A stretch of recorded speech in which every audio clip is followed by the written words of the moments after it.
സാമ്പത്തിക പ്രതിസന്ധിയുണ്ട്, അതിനെ മറികടക്കാൻ പ്ലാൻ ബി ഉണ്ടെന്ന് പിണറായി പറഞ്ഞപ്പോഴേ അപകടം മണത്തതാണ്. ജീവനക്കാരുടെ ശമ്പളത്തിൽ നിന്ന് പ്രതിമാസം നിശ്ചിത തുക വീതം പിടിച്ച് ജീവാനന്ദം എന്ന പേരിൽ ആന്വിറ്റി സ്കീം നടപ്പാക്കാൻ സംസ്ഥാന സർക്കാർ. ജീവനക്കാർ വിരമിച്ചു കഴിയുമ്പോൾ മാസം തോറും നിശ്ചിത തുക തിരികെ നൽകും വിധം പദ്ധതി ആവിഷ്കരിക്കാനാണ് ലക്ഷ്യമിടുന്നത്. മുഖ്യമന്ത്രിയുടെ പുതിയ പദ്ധതിക്ക് പിന്നിൽ സാമ്പത്തിക പ്രതിസന്ധിയാണ് കാരണമെന്ന ചർച്ച സജീവമാകുന്നു. ഖജനാവിൽ നയാ പൈസ ഇല്ലാതെ വന്നതോടെയാണ് പെൻഷൻ പ്രായം ഉയർത്താൻ നോക്കിയത്. എന്നാൽ അത് ചീറ്റിയപ്പോൾ അടുത്ത ഉഡായിപ്പിറക്കി. ഇടത് സംഘടനകൾ പോലും മുഖ്യന്റെ ജീവാനന്ദം പദ്ധതിക്ക് എതിര്. ബാലഗോപാൽ ഏതായാലും ഓടി രക്ഷപ്പെട്ടു. ഖജനാവിലേക്ക് പണം കണ്ടെത്താൻ കുറുക്കു വഴിയുമായി സർക്കാർ കളത്തിലിറങ്ങിയിരിക്കുന്നത്. ജീവനക്കാരുടെ ശമ്പളത്തിൽ നിന്ന് ഒരു വിഹിതം പ്രതിമാസം പിടിക്കുമെന്നതാണ് വസ്തുത. വിരമിച്ച ശേഷം മാസം തോറും ഈ തുക നൽകും. ജീവാനന്ദം എന്ന പേരിൽ ഇൻഷുറൻസ് പദ്ധതിയായാണ് നടപ്പാക്കുന്നത്.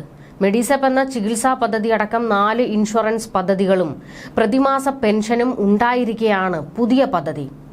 സംസ്ഥാന ഇൻഷുറൻസ് വകുപ്പ് മുഖേന നടപ്പാക്കുന്ന പദ്ധതിയുടെ രൂപരേഖ തയ്യാറാക്കാൻ സ്വകാര്യ കൺസൾട്ടൻസിയെ നിയോഗിച്ച് മെയ് 29-ന് ഉത്തരവിറക്കി. പെൻഷൻ കൊടുക്കുന്ന സർക്കാർ എന്തിനാണ് മറ്റൊരു പദ്ധതി കൂടി കൊണ്ടുവരുന്നതെന്ന ചോദ്യം പ്രസക്തമാകുകയാണ്.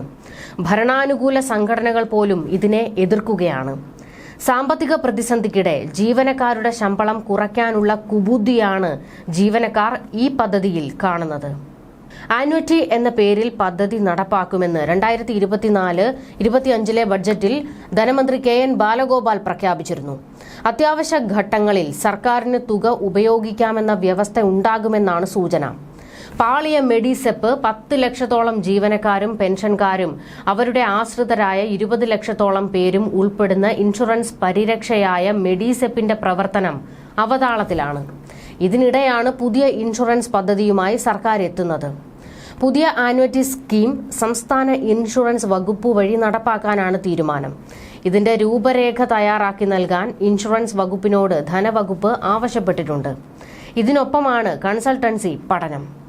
മാസം തോറും നിശ്ചിത തുക തിരിച്ചു കൊടുക്കുന്നത് എങ്ങനെ ഇൻഷുറൻസ് ആകുമെന്ന ചോദ്യവും ഉയരുന്നു.